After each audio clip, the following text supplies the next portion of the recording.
Good afternoon. Thank you, everybody, for coming.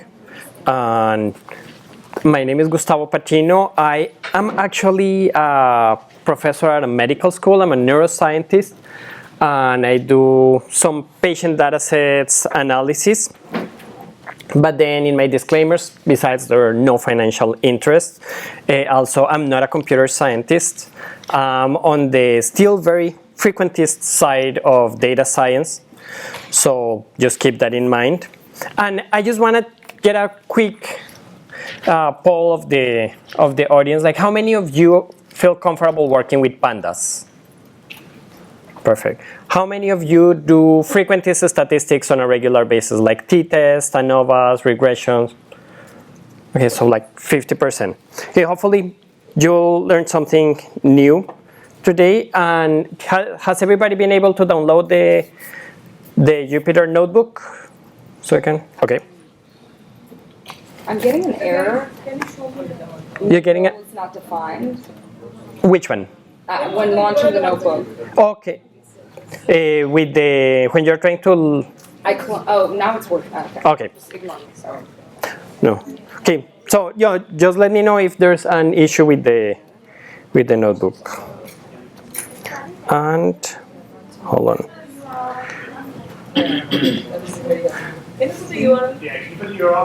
Sure thing.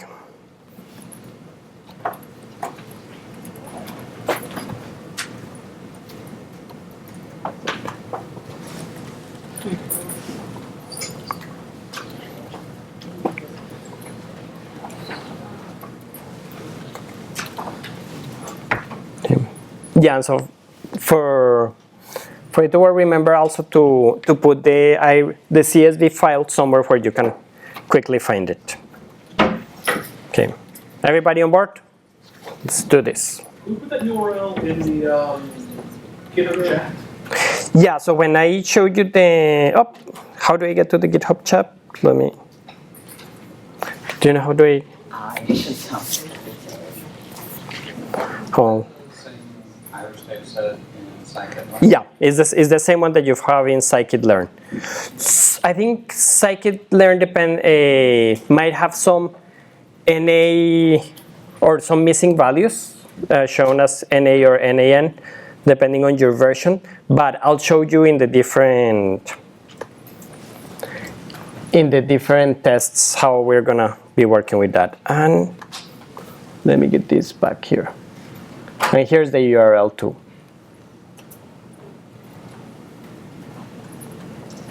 So has everybody used the iris data set before? Everybody knows what it is, right? We're gonna classify some flowers, some irises, depending on their size, the length and the width of their petal and their sepals. So these are the libraries we're gonna use: NumPy, SciPy, Pandas.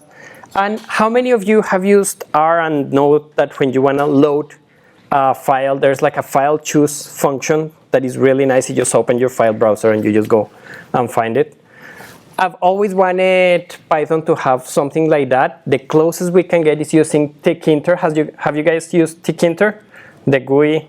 It's the library that Python, one of the many libraries Python has to make GUIs. It's like the most basic one, but for these purposes, it's gonna work fine. And we're also gonna use Seaborn so that our figures have a more pleasing aesthetics than what Matplotlib usually gives. So we're gonna open our iris data set. Oh wait, oops, sorry guys. There we go. So when you try this file dialog, ask open file name, in your tab, you'll see in the Python 3.5 or in your Python, if you click it, you have a file browser. So you can go and find your CSV file or whichever file you want to load. And then I just print the data file to make sure that it loaded properly. So now that we have the file name, we're actually going to load the data set. And we're using the read CSV function of pandas, which you guys already know. We're showing the shape to make sure that it's working. Of course, we want to know exactly what columns do we have there. And it's always a good idea to get a view of the data set. So in terms of doing exploratory analysis, since everybody is used to pandas, what kind of functions do you guys like to use for the exploratory analysis of your data frame? Describe. I think that's the most commonly used one, and it's very useful. Except when you have a lot of groups, when all the definitions of your groups are on the same column, it's really hard to make sense of your data if you use describe right away. So for that, we can use the pandas group by type, and you just pick which column has the factors. And that's going to give you a new object on which you can use a lot of different arithmetic functions like mean, count, standard deviation. And then this is our first exercise, since today is supposed to be tutorials. I added some exercises. So what would be used to create a table from that group by that would give us a whole overview, including means, standard deviations, counts? I have the answers down if you want to just jump to them. Anybody lost so far? Okay, so we're all in the same pandas page. Is there a version of Python required for this notebook? I did it on Python 3. Are you guys having trouble with it? I was having issues installing Seaborn. You have to do pip. Okay. Okay. If you don't have Seaborn, don't worry about it. Your figures will just look different. There's only one figure where we'll use one of the default functions of Seaborn. So don't worry about that. Tkinter, these functions are the same between Python 2 and Python 3, but the syntax is a little bit different. So that might give you trouble too. So if you're on Python 2, let me just go up. And this is what you're gonna guys have to put the string, well, with the place where you put your iris dataset CSV. Just put that here, that string here, because this syntax for Tkinter might not work on Python 2. Raise your hand if you still haven't been able to upload the iris dataset. Okay. Yeah, don't worry about that.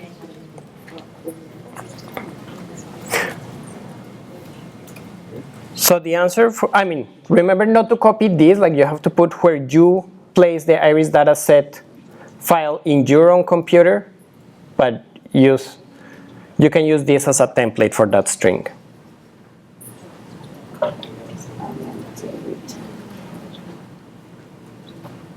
Okay. Has everybody been able to get this description of our data set? Raise your hand if you haven't been able to get this description of your data set. That's fine. There is no rush. Each ball of death. Yeah, so just remember, if you have your data frame, always start with the describe function, which will give you a really nice summary.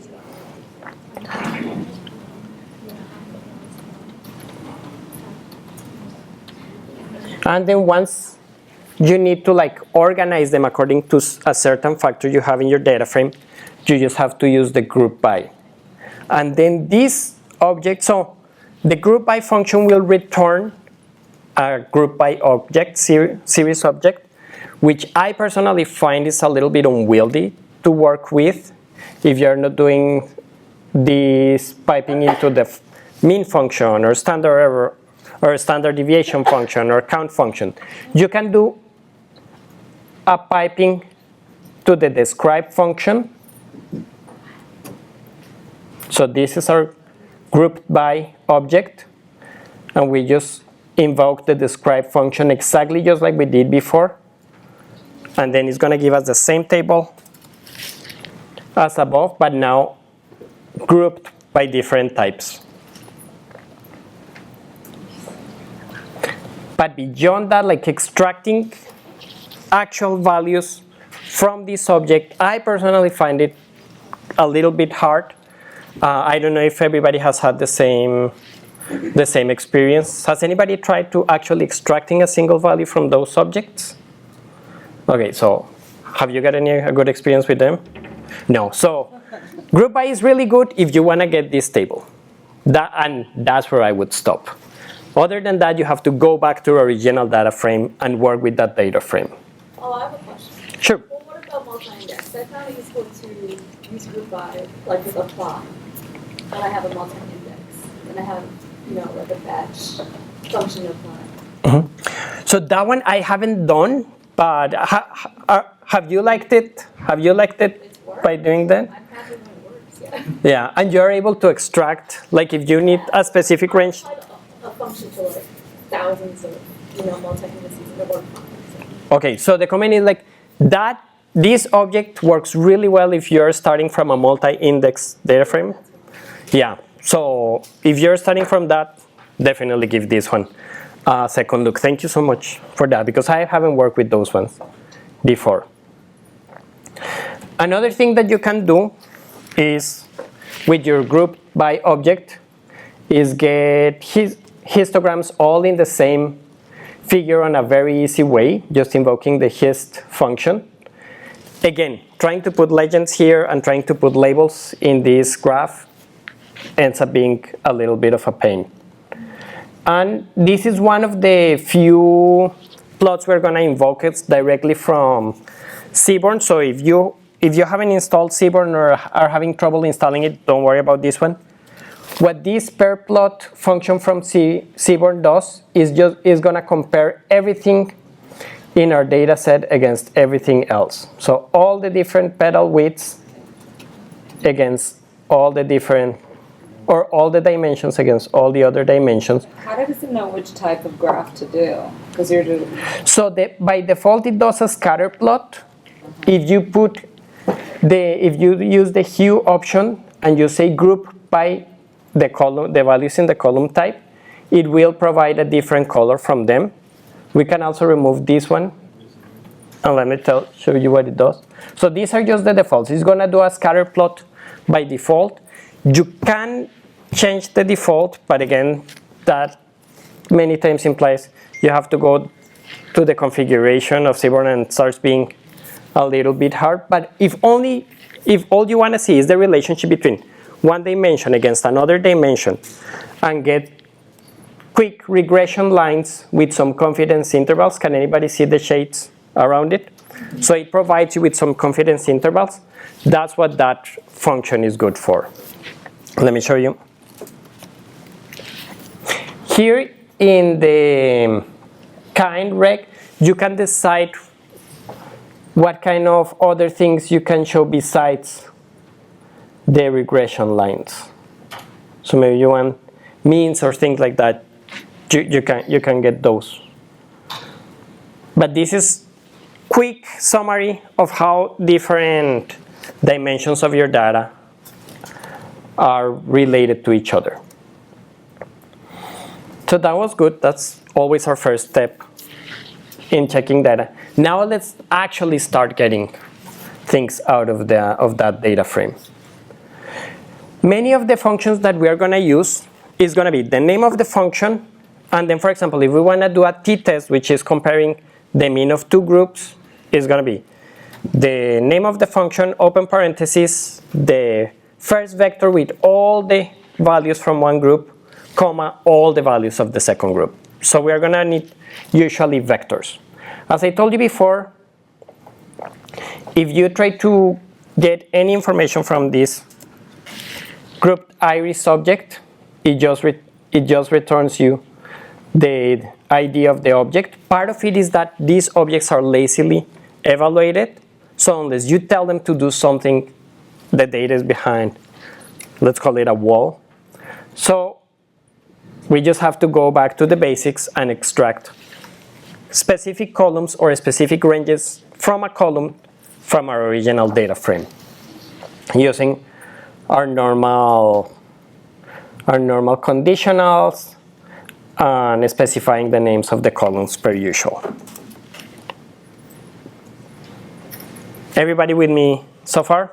So far this has been just regular pandas. Okay, so what we are going to be using for our statistical functions are going to be the petal width, petal length, sepal width, sepal length for each specific type of iris. So one quick exercise is then how would you make those separate variables so that we can start inputting them into our statistical functions.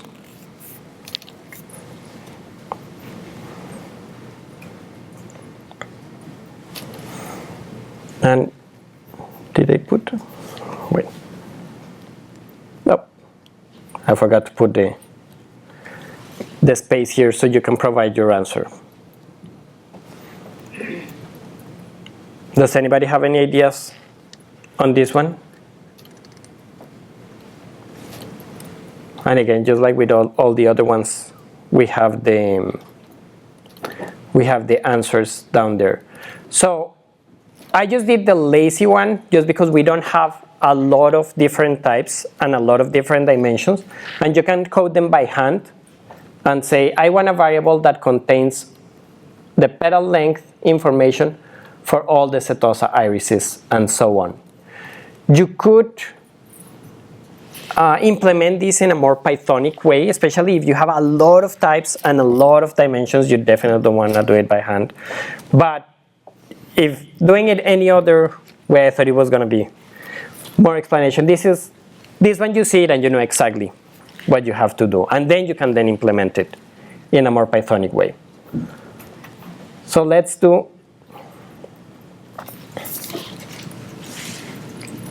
Let me just get all those variables in the memory, and then these ones are going to be panda series, which are way easier to work with than the group by objects.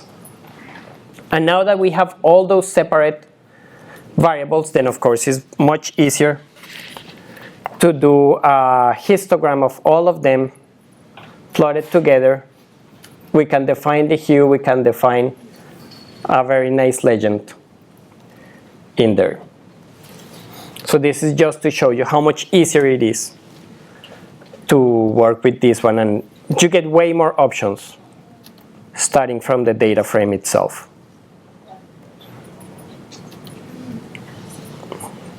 Okay, so now let's start with what I assume is you guys came here for, which is how do we do statistics with SciPy? So the first thing that you have to decide is what kind of data do you have. Usually we're going to be defining it in two big groups. Do you have continuous data or do you have discrete data? And for continuous data, then the next big classification is going to be, is it normally distributed or is it non-normally distributed? I think in a few years, this distinction between normally distributed and non-normally distributed is going to go by the sideways, because now we're seeing a lot of implementations of classical tests like t-test that use bootstrap and robust estimation of the means. So eventually we won't have to worry about that. But with the current implementations that we have in SciPy, this is something that we still need to keep in mind. How many of you have heard that the t-test is very robust for violations of the assumptions in which it's based? That is robust for violations of normality or homogeneity of variances. So that's something you'll find a lot in the literature. It tends to be true as long as you're violating only one of those assumptions. So you still need to know how many assumptions are you going to be violating when you try to do a statistical test. As I said, most of them, the first assumption is going to be that they're normally distributed. So SciPy offers as 4 different tests for that normality of assumption. One is called Kolmogorov-Smirnov, which is the most conservative of them. That's the one I personally like, just because if it says it's normally distributed there, I have a very high confidence that it's true. There's the Shapiro test, the normal test, and the Anderson test. Those are less conservative, and the difference in results can be significant, can be orders of magnitude. The normal test combines measures of skew and kurtosis, but the reason why I like it is because it allows the management of missing data. So if you have missing data in your data set, you can tell the function exactly what to do with that. And you can say either omit, which is use everybody that doesn't have that data missing, but if anybody has it, just remove them from that. You can also do propagate, in which if it finds one missing data, it just returns a none as a result. Or raise, if you prefer to raise an exception and be warned of that. And finally, the Anderson test, which it allows you to specify a distribution along with the Kolmogorov-Smirnov. These are more general tests, whereas Shapiro and normal, they assume you're comparing if the data is normally distributed. Kolmogorov and Anderson allow you to input any distribution that is part of that is already defined within the SciPy package, which if you see the documents, you have a ton of different statistical distributions there, some that are very commonly known, like bivariate, binomial, and some that are very obscure. So if you're working with a specific distribution, chances are it's already in the SciPy package. So this is the next exercise. So just run the outputs and see if you can make sense of what they mean. And usually, at least on biomedical sciences, what we care the most about is the p-value that you get from those results. Everybody is clear on what the p-value means? Okay, so we'll just say that that's what many times what we are most interested in. So the question is, how can we extract that specific p-value along from all the other results that the test return? How can you extract it when you run those tests? Let me know if anybody's having trouble.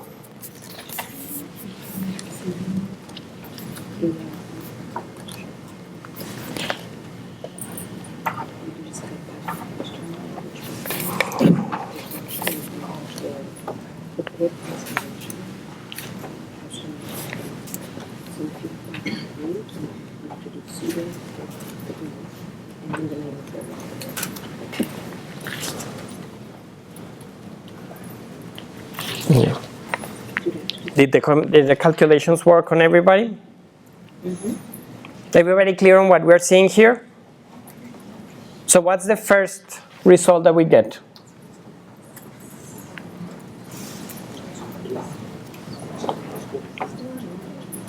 So this first value that we get, what does it represent? Just represents the test statistic, the value of the test. And then its associated p-value. Remember that when we are testing normality, what we want is for the p-value to be above 0.1, because the null hypothesis is these distributions are of the same type. There is no difference between these distributions. So that's going to be different from what we want in the t-test or ANOVA. Should we want it to be below a certain threshold? Here we want it to be above a given threshold. So the function returns a variable from which we can pick the first or the second index. So if we wanted the p-value, if we do here. Is the null hypothesis here that it's a normal distribution? Yes, then the null hypothesis is the distribution of your data is equal to the distribution of a normally distributed value. So that's why you want it to be above 0.1. So if we run this, then you're just extracting the p-value. So it's fairly evident. What about the Anderson test? That one is a bit different in that it also returns the value of the statistic, but it doesn't tell you the precise p-value that you get. It tells you the critical values that you need for a given significance level. So for example, if you got, what we usually care about is 0.51.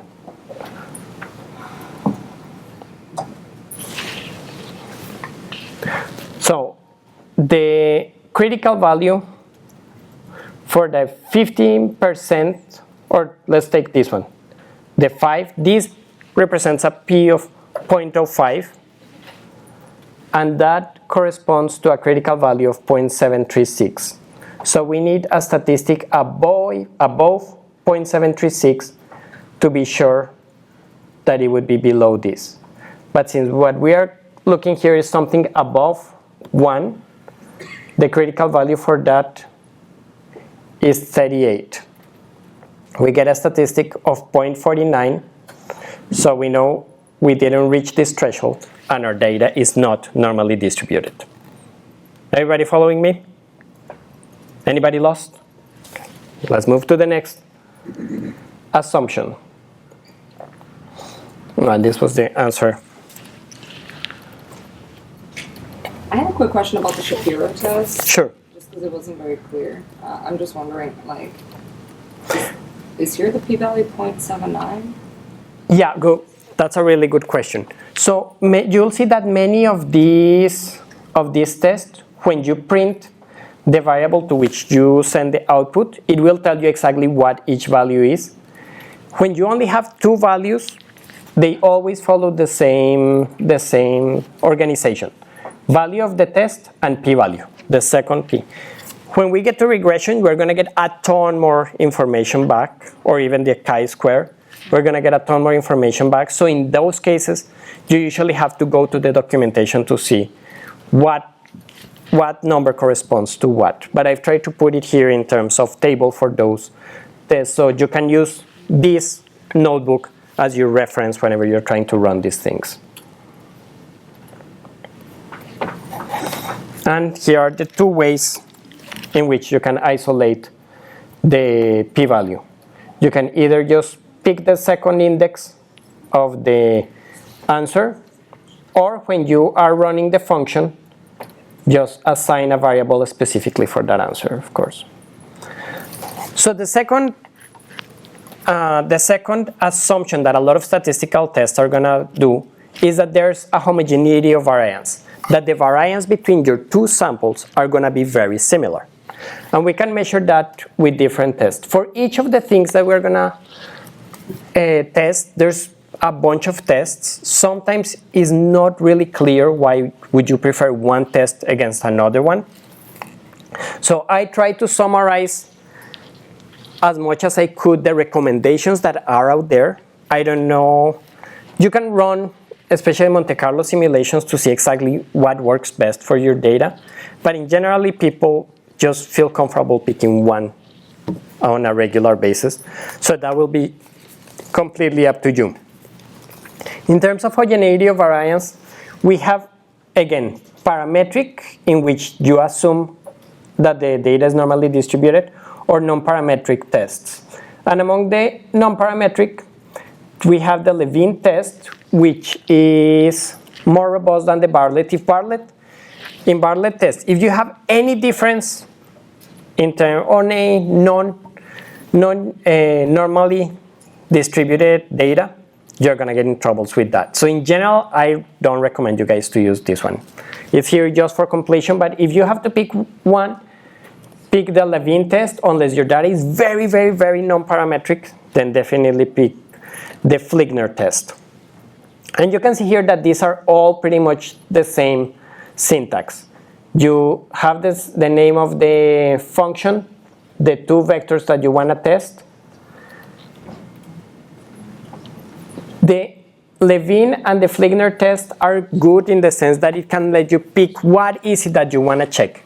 Is it the variance of the mean? Is it the variance of the median? Or is it the variance of the trim mean? And it's going to depend on what you want to do. If you have things that are very non-normally distributed, you can either use a trim mean or a median. If you have something normally distributed, you can go with the mean.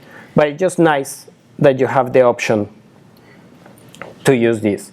And you decide what you want to use with the option center. Center equals. Okay.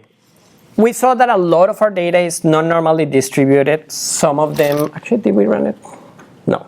Let me run it so you guys can get an idea of whether there's homogeneity of variance in our data. And again, because what we are trying to demonstrate here, it's an equality. You again want these p-values to be above 0.1. And you can see that in these cases, they are all variance homogeneous. Wait, could you stop a little bit over there? Sure. So you guys see how all of the values are above 0.1? Actually, I think I just ran the same. Oh no.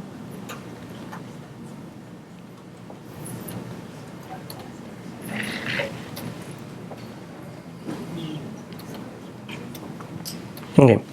So for the next part, again, when you are actually going to start comparing things to see, is anybody different in terms of the mean, the median from the population, you have to know about those assumptions.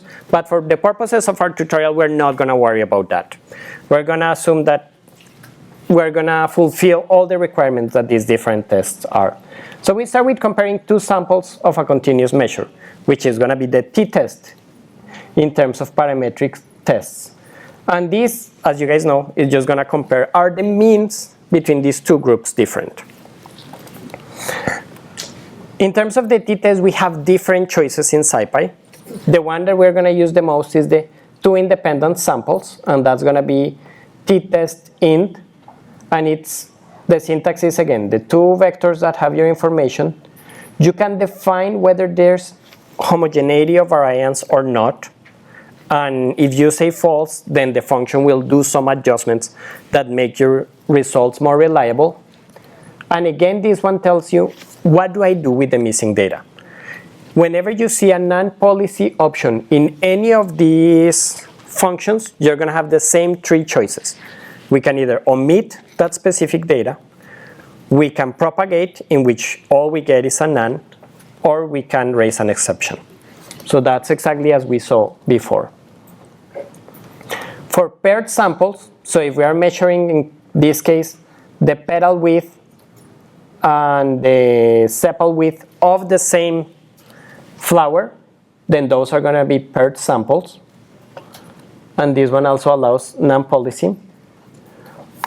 Or the other thing is, if what you don't get is not the original data frame, but all they tell you is like, hey, I had these groups. One had this mean, this standard deviation, and there were so many samples in that group. And the same information for a second group. SciPy also gives you a function to calculate the value of the t-test and the p-value associated with it, starting from that. And is this one t-test int from stats.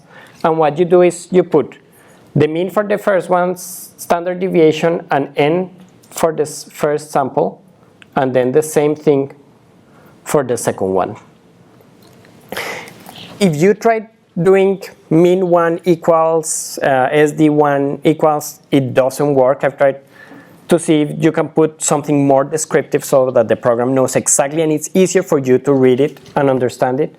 So far, all I've gotten is you just have to remember the syntax. So just keep this straight. Again, it allows you to say whether there's equality of variance or not. And all of these ones are, again, just going to return the two things that we already know. The value of the test and the p-value associated with it. One big problem with the t-test is that it's very susceptible to the sample size. you can have a ton of subjects, and then very small differences are going to become significant. Whereas you can have very big differences, but if you have very few samples, you might still not reach significance. So one of the things that you can do is calculate effect sizes. Anybody works with effect sizes? So the idea with effect sizes is to say, let's just measure how much are we switching the standard deviation of a value if there is a difference. So if you have group 1, the mean is higher than group 2, we are going to check exactly how much have you shifted that value in terms of the standard deviation, of the pool standard deviation of those groups. And that will give you a better idea of whether the difference that you're measuring is important or not. The measure most commonly used is called Cohen's d, and it's just defined as the first mean minus the second mean, and usually here in the first one you put the one that is higher, so you work with a positive difference, divided by the pool standard deviation of the two samples. And I'm giving you here a formula for that. Using this formula, then it doesn't matter your sample size. It's controlling for that sample size, so you don't have to worry about that.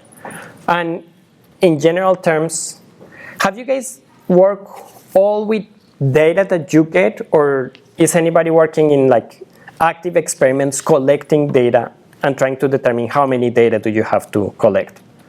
So for the people that do it, how do you decide how much data are you going to collect? Does anybody do power calculations? Okay, so if you ever have to collect your own data, just look what power calculation is, and depending on the power, it's going to tell you how many samples you're going to get so that you can believe the results you're getting. Okay? So don't just go for the easy thing. What we do most of the time is, we're just going to gather the data that is convenient to gather. But that way you're never going to know if you have a big enough sample size to believe your data, or if your data is too small to actually see differences. So just keep that in mind. And then Cohen's d is the opposite side. Now that you have your data, how much do you believe your results?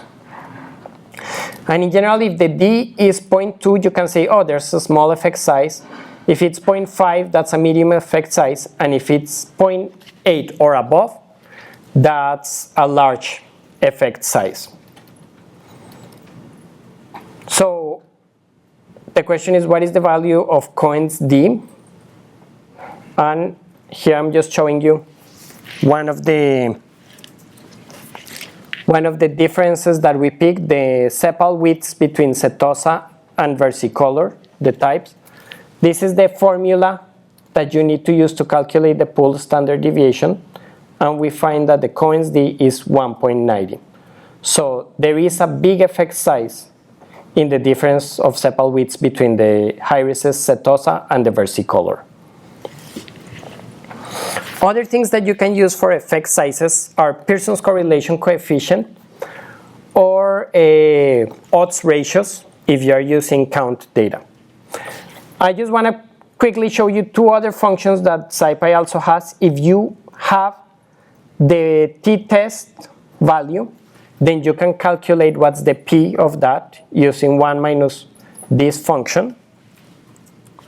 And by the same token, if you have the value of the t-test, you can then, if you have the p-value, you can also check what is the associated value of the t-test for that. Okay. If there's big violations of normality, then you have to use non-parametric tests, especially if you also have a violation of homogeneity of variance. And then we have three different choices. The one that you're going to hear the most is Mann-Whitney U-test. That's the one that people usually use.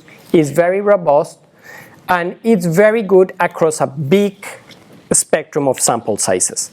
There's another one called the Wilcoxon rank sum test, but that one you can usually use if you're only use if your n is less than 20. So how many of you work with data sets that have less than 20 subjects? So just ignore that one. Always go with the Mann-Whitney U test. And for paired samples, we have the Wilcoxon test, which will run very similar. There's the defaults of these functions are very good, because here what you're doing is comparing the ranks of the data. Then you have to control for certain things like continuity. You can, well, let's just stop at continuity. You have to define how continuity is. If you don't want to get into all those weeds, the default settings for almost all of these functions are very good. So unless you really want to go and dig into your statistic books, just go with the default settings. One thing that is good is in many of these tests is you can define whether your alternative hypothesis is these means are just different, this mean is specifically greater than the first one, or sorry, greater than the second one, or is less than the second one. So you can get one-tailed or two-tailed tests. Okay? Not all of the functions have it. Those functions that have it I've included here in the choices, so you can quickly see it. Now let me just run it very quick.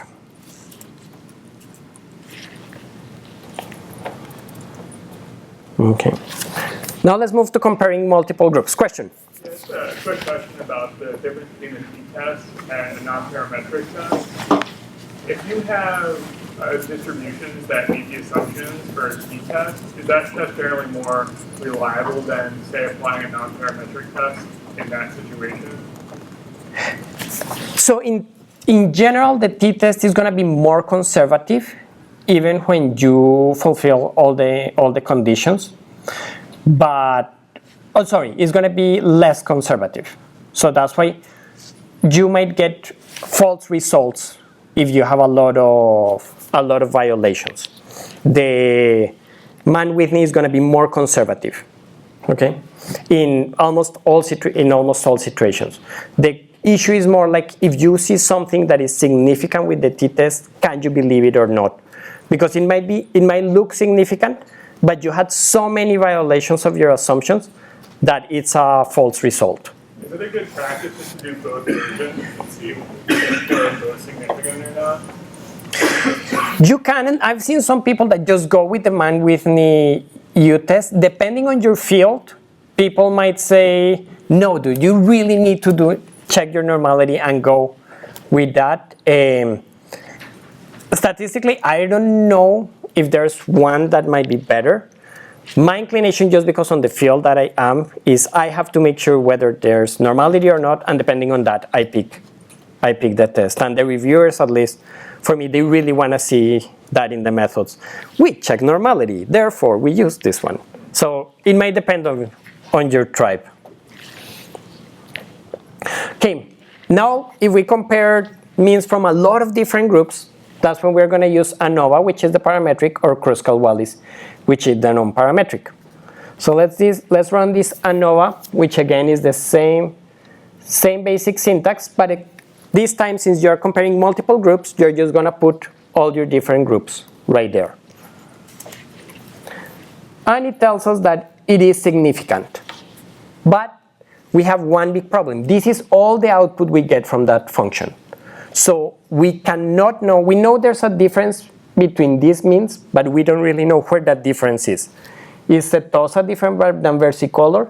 Is versicolor different than virginica? Are all of them different from each other? For that, we would have to run post-hoc tests, and SciPy unfortunately has no way to run those tests. But fear not, in Python, we still can use the stats models module, and that one gives us enough functions so that we can run those tests. And we can also do the Kruskal-Wallis test, which is the non-parametric. Again, you just put all your groups. There's a non-policy choice.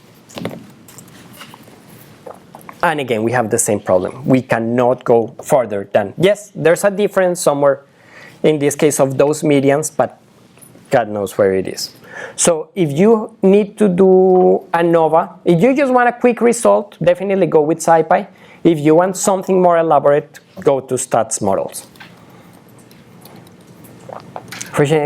I personally feel that stats models documentation is very good. Sometimes it's not as friendly as I feel the SciPy is, but it's still very good. So can I see a show of hands how many of you have used the stat models module before? Okay, so if you haven't before, definitely check it out. Many of these functions are implemented there, but again, I feel that for what most people need, the implementations in SciPy are easier to understand and get started with. So what if we don't have continuous data but discrete data, and what we want to compare are counts or frequencies? So for that, we can use the chi-square or the Fisher's exact test, and they are going to require that you provide either the 4 vectors, like if you're testing how many of your coworkers came to SciPy, to PyData, and also how many of them are married, then you're going to have 4 groups. Went to PyData married, went to PyData no married, and the complementaries. You have to submit either all of those vectors, or you can submit just a cross-tabulation table. The best thing that you can do is just do the table, especially because Pandas has the cross-tab function, which makes it so easy to make that contingency table, and then just send that to your function, forget about everything else. The cross-tab function has the basic syntax is you send the first vector of binary values, the second vector of binary values. So did the person go to PyData? Is the person married? And then it will get you the contingency table. So you guys want to do the exercise? Or should we just keep going? Let's just keep going. Okay, so let me show you how we do that contingency table. So here I wanted to do a contingency table from the counts of big and small petal widths and sepal widths using the mean of each one as a cutoff. So petal widths that are below the mean for all petal widths are going to be considered small. Those above the mean are going to be considered big.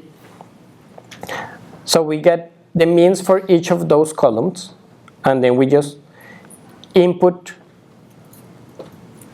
that into crosstabs. So we say for all these columns, you're going to turn those values into a binary of whether they were higher than the mean or not, and we do the same thing for the sepal width. And then just show me the table that you create. And you have your table right there. It tells you exactly the value of each cell. And that's all you need, so you can pass it to do chi-square or Fisher's exact test. So let's start with the chi-square. Okay, you just pass your contingency table. There's a choice to do Yates correction, which is when there's sample sizes that are very small, but at least in the statistical literature, people don't really believe the Yates correction. So in general, the consensus is don't do the correction. Always go with false. And what results do we get? Wait, could you repeat what you just said? So the chi-square contingency function has the possibility to do Yates corrections. And Yates correction is an old method to compensate. So these tests are very sensitive if you have very low values in any of your cells. If, for example, if this cell was 1, that could totally throw off the test. So Yates correction tried to compensate for that. But people have seen that it doesn't really work. So in general, avoid Yates correction. And I'll tell you in a second what we do if we still have very low values with that. One thing with this function, the chi2 contingency function that runs the chi-square in the contingency table, is that it just gives you a string of numbers as an output. So in this case, you really need to go to the documentation and see what each number is. And I've broken it down here so that you can keep it as a reference. So the first value is the test value, the p-value associated with that test value, the degrees of freedom, and this one is something you always want to check is the expected frequencies for each cell. So if there was no difference between these groups, these are the values you would expect to see in those different cells. If any of them are less than 5, you know you cannot trust your chi-square result. And you have to do a different test, which is going to be the Fisher's exact test. Everybody with me so far? Okay. So Fisher's exact test, this one you cannot really pass the contingency table, the pre-contingency table that you had before. You have to pass the table values as a matrix or an array of arrays, just like you see here. The good news is because you already run crosstab, you have those values very easy to see. And you can determine whether you are doing a two-sided or a one-sided test. Again, it gives you two separate values as output. The second one, as always, is going to be the p-value. The first one in this case is going to be an odds ratio, which is telling you how more likely are you to get the first, if the groups are different, how much more likely are you to get in the condition in case you belong to one group against the other, depending on what you're looking. So in this case, it would be how much more likely are you to have a pedal width below the mean, depending on whether the associated value that you have of the sepal width is below or above that mean. Okay?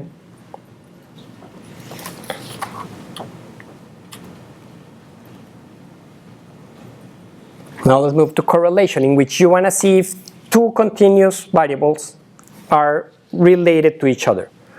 And remember, correlation is not causation. All you're seeing is when one changes, does the other changes too.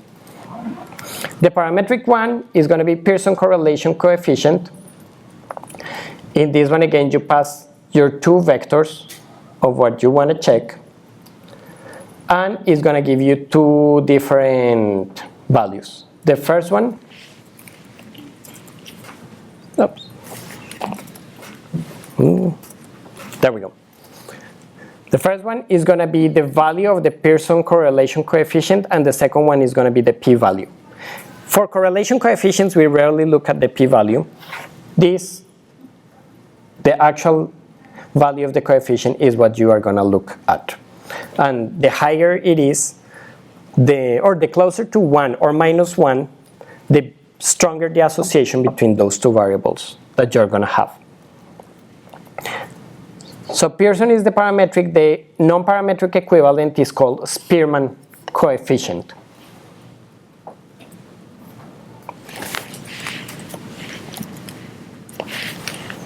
And you again just get two simple values. There's a second one. So far, Spearman and Pearson's work if both of your variables are continuous. If you have one that is continuous and another one that is binary, then you can run what is called the point by serial correlation coefficient. Remember, for that one you need a variable that is binary, that only takes two values. And this one is going to tell you how strong is the association, or as the continuous variable increases, how strong is the association with one group or both of them. So at least the way we use it in education is, do you guys remember when you were in university and you had to take tests? So there's a measure that we use of the point by serial, in which we look for each question, who answered that question more frequently. Were the students that got high grades or low grades? And questions in which the students that end up getting low grades in the test tend to get that question more frequently answered correctly, or the point by serial is high, we don't consider a good question. Because these are students that we think they are not understanding quite well the material, yet they're getting this question correctly when nobody else did, So maybe it's us that are also messing those concepts and going with the wrong concepts that the students that got low grades got. There's another option which is Kendall's tau. This one is very good if you have more than 2 groups to which you want to do correlation.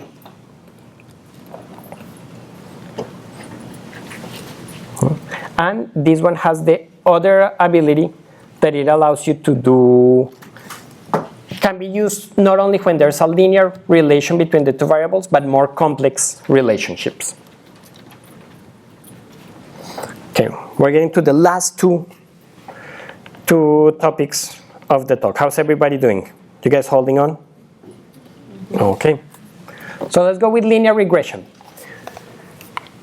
Again, SciPy has a function for doing linear regression, but it's going to be very similar to ANOVA, in which we're going to get some information, but not all the information that we really need to run this. So let me show you what we get from SciPy. Oh, and this is the second function that we were going to see from Seaborn. The LM plot returns a scatter plot of the two variables that you're trying to do the regression on, with the linear regression line and its associated coefficient in confidence intervals. This is very similar to each of the panels that we saw in the one before, but if you want to focus on only one of them, this is the function that you use compared to the one that was all the way above to this per plot.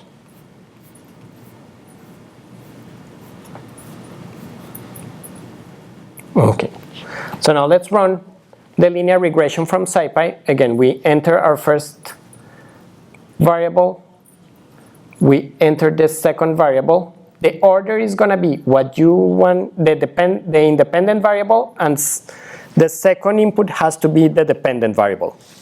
So remember to keep that straight for what you want.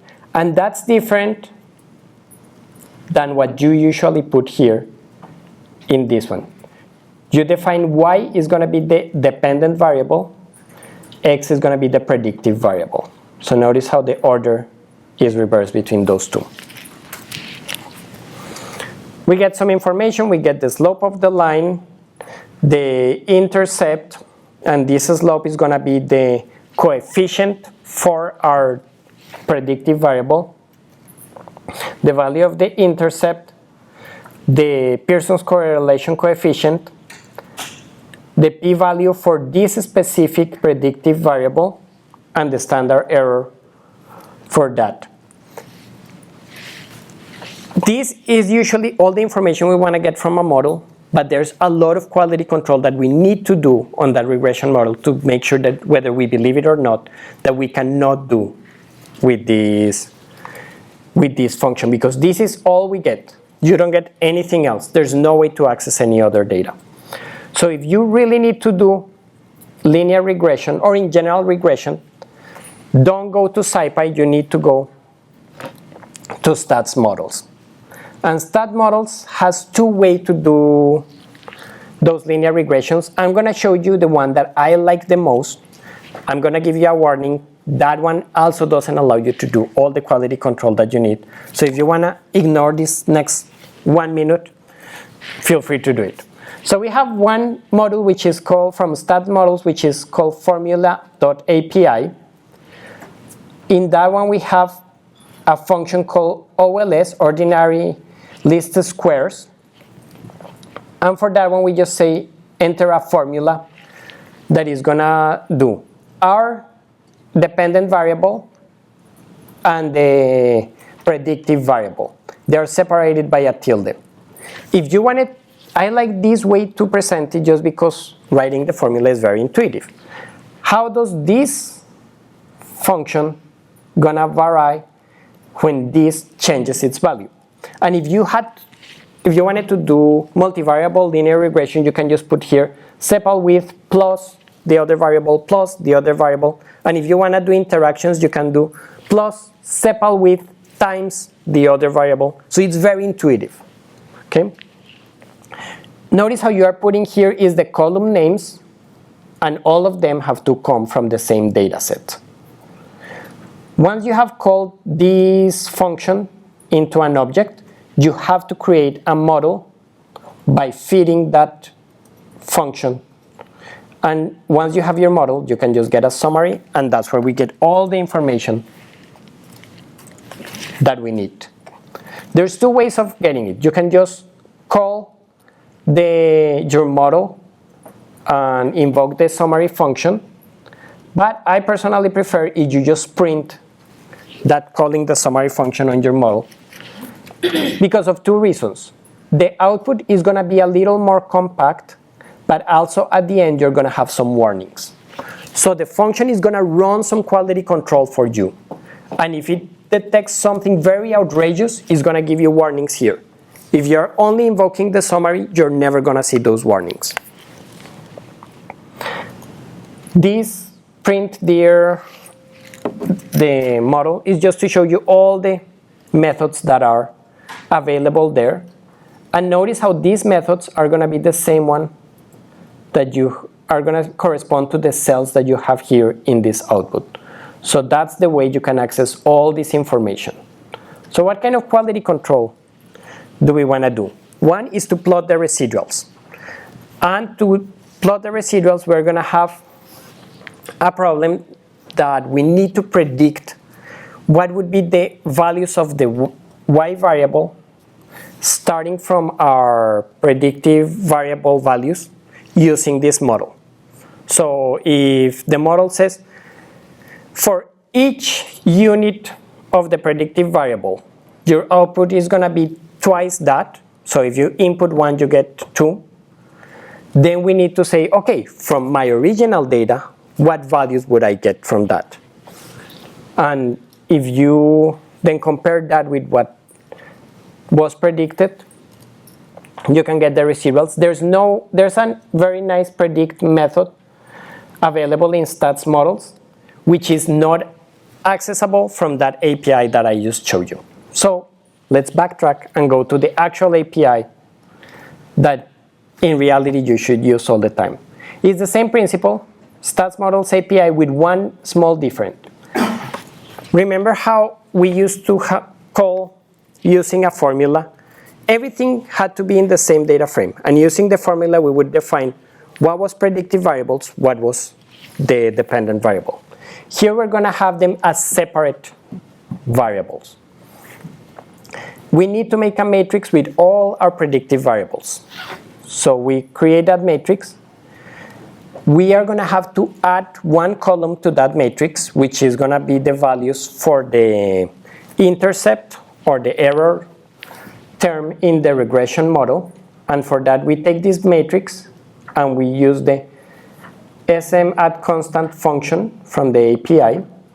Then it's just the same matrix, now with an additional column, and it's all filled with ones. So nothing is special. And then you're going to invoke the same name of function, OLS, ordinary least squares, but now you're passing your dependent variable and the matrix of predictive variables. And that's it. And again, you invoke the feed function to obtain the model from that.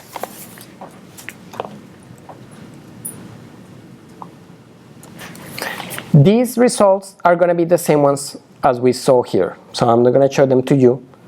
But then let me show you how do we actually calculate residuals. From this model, then you can say, okay, take that model, take my original values of the predictive variables and predict what should be the output of that. Not what it actually was, but what you think it should be. And then if I compare the difference between those two, I can make sure how good my model is. Everybody here with me so far?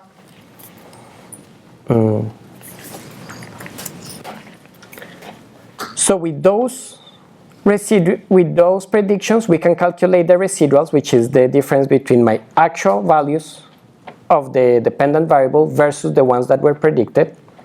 We normalize those residuals to the mean of them and divide by the standard deviation. So we're doing just a z transformation so that everything now, the mean is going to be 0, and different populations are going to be between 1 standard, 2 standard deviations, 3 standard deviations. And with that we can make a plot. You always want to make this plot of standardized residuals versus the standardized predictive values and make sure how does it look. Ideally should be a random distribution around 0. We see here that it's not really a random distribution, it kind of has 2 different clusters here. This is probably because we're taking all the lengths from all the 3 different types that are very different among them, so it's being able to pick 2 separate groups. But just to illustrate, this is a quality control that you need to do. The other important quality control that you need to make in general is make sure if there's one specific sample that is such an outlier that is influencing too much your model, is shifting its model towards its own value. For that, you can calculate an influence. Well, let me go back a little bit. From that model, you can get some influence values. The most famous of them are the betas. So you can select from all these influence measures, you can select just the betas. You can also calculate, and it will tell you what's the value of the beta for each of your samples. Both for the intercept, which was the column that the model just added, and for your predictive variable. And it gives you that number. And you're like, well, what do I do with that number? You have to calculate what's the maximum allowable for that number. And I'm giving you the formula here. So if we apply that formula, it tells us the maximum value that you can admit for those betas is 4,862. And we see that we are at minus 4.84, so we're like, okay, nobody seems to be doing exerting any undue influence on my model, and we can believe what that's happening. Again, if you use the formula API, you're not going to get access to the predicted values or to the influence calculations. Okay, and now for the last part, which is going to be logistic regression. Again, we're using the same API, not the formula API, but the SM API. And now instead of OLS, we're just going to have logit. But the method is going to be pretty much the same. You invoke the method, then from that object, you do a fit into your data, and that gives you your model. And you can just get a summary of your model with all the information that you need. Like, the other thing is you can calculate the odds ratio by extracting the params method from this model. The params are going to be just the coefficient. That's what the function calls the coefficients.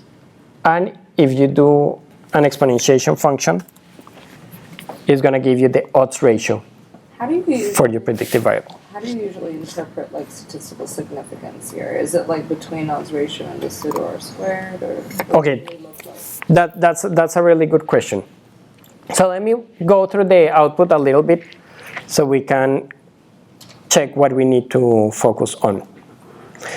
This first column is just going to tell you what the process did and what were the characteristics of the.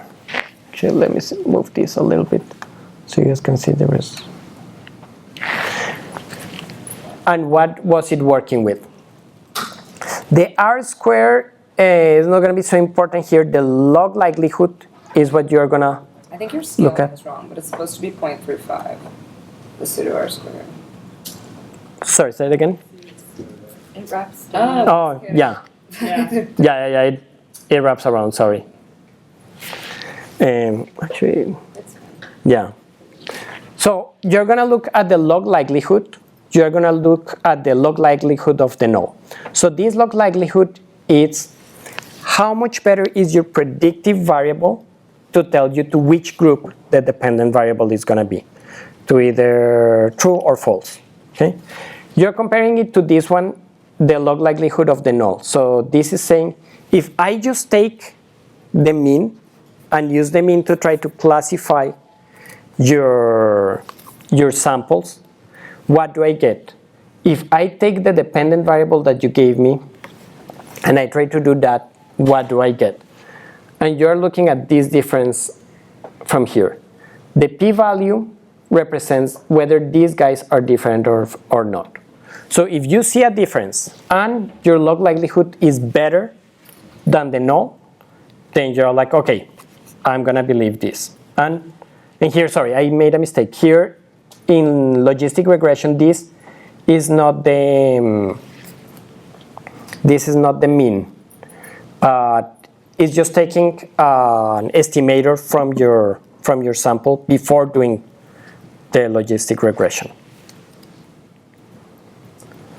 Now from this one we see the coefficients, which is something that you want to reproduce your model. For the constant, that's again going to be the intercept. That one it's important to have it, but it's not going to tell you that much.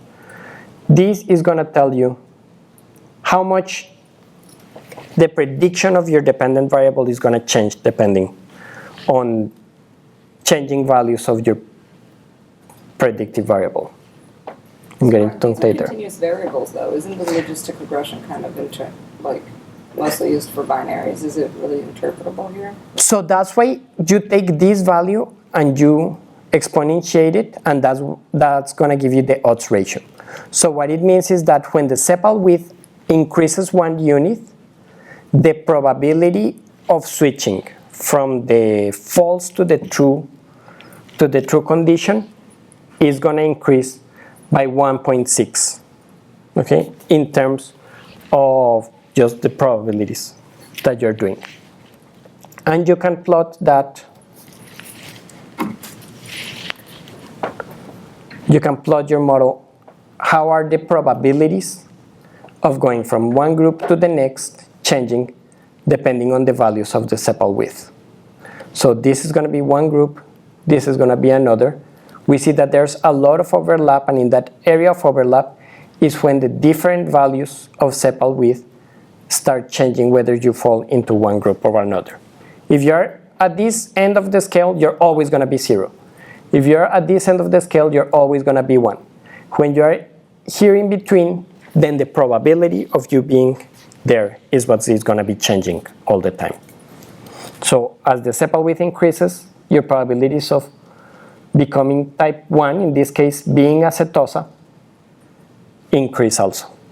And they increase by a factor of 1.6. Does that make sense? Okay. There's a little bit of different output on the linear regression, and I apologize, I didn't go over this before. So here you're also getting the AIC and BIC test, and this is I'm not going to try to tell you guys what they mean, but these are going to be very important when you have multiple variables and you have to try to decide among different models, because as these guys get smaller, it means that your model is getting better. So when you start adding and removing different predictive variables, that's how you can start deciding what works better. The other thing here, it's going to be so you have your F statistic, which is going to be the p-value for the statistic that was calculated for the model. So this tells you, is your model better than just using the mean to predict the values of the dependent variable? If there's a significant difference, and this is a high number, then you can believe that this model, no matter how complicated it is better than just saying, oh, just predict the mean. Okay, because the mean is a way in which we can do a very simple regression. What's going to be the predicted value for this input? The mean. What's going to be for this other one? It's the mean. It's always the mean. So between those two models, is your model better than the other one? This here, because the variables are continuous, then it totally applies what you were saying. When sepal width increases by 1 unit, then the setosa that we have is gonna decrease. Sorry, here there was the petal width. So when the sepal width increases by 1 unit, the petal width is gonna decrease by 0.6 units. And this tells you whether you can trust this estimation of the coefficient or not. And these Durbin-Watson, Jark-Berra, probabilities, they become more important when you have multiple variables, but they also tell you whether you can believe your model or not, in the sense that, let me go back to this one. When we plot this, if they are all distributed around 0, kind of like a random distribution, you can believe that there is a normal distribution of those residuals. Okay? Jark-Berra and Durbin-Watson are going to measure how good is that normality for those residuals. That, whether they are normal distributed or not, is not going to tell you how good your model is fitting your data, but it's going to give you an idea of how generalizable your model is. So you can get a beautiful model that really fits your data. What in data science we would call, we overfitted the model. It fits our data perfectly, but we cannot generalize it. These guys will tell you whether you can generalize it or not.